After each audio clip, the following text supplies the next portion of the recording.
what I will submit to the court,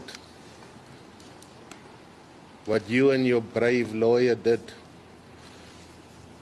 When you went there that day with your meat, and your meat was taken, you knew that you may not take meat out. Firstly, I didn't go with my lawyer there. I was alone. And you would see in the witness statements that I have read, that are on record, they describe, those two officials, they describe exactly what has happened. What is it that they said and the type of question that I asked them. Because I wanted to have an idea. Of course, I know that there's a red line,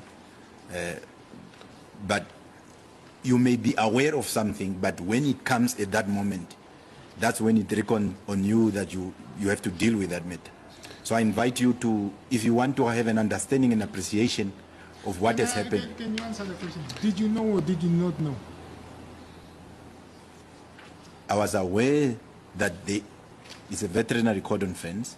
It dawned on me then on that day. No, the question is, did you know that you were not allowed to take out meat? Not whether there was a veterinary cordon. The question is very specific.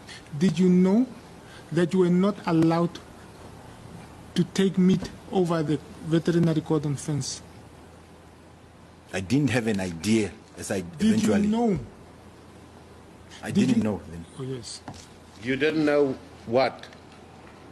What did you not know? That you may not take out meat Take out where? from the north to the south. I didn't have an idea. You didn't have an idea. No. Mr. Head Coach, did you know? An idea and knowledge are two separate issues. Did you know that you could not take meat from north of the veterinary cordon fence over to south of the... Did you know? I didn't know. You didn't know. Yes.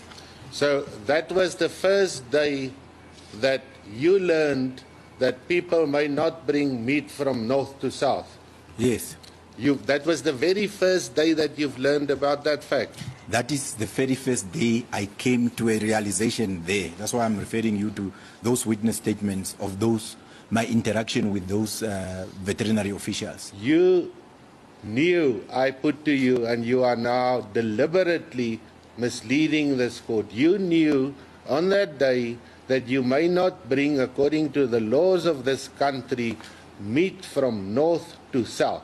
You knew it and you persisted in your conduct.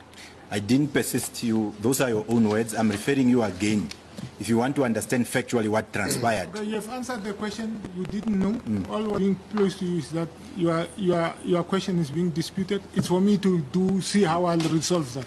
And I will argue to this court that that is just one example of how deliberately misleading you are. You are misleading the court as we speak to indicate after all these years and all this testimony that on that day you didn't know that you may not bring meat from north to south. I put it to you that it is an untruth. You can argue as instructed by your client. If you are inviting my comment, you can argue and argue in whatever method of manner that you want. I can tell you how to argue. For instance, your client. All right. Just dispute, don't make speeches. And a few months before that,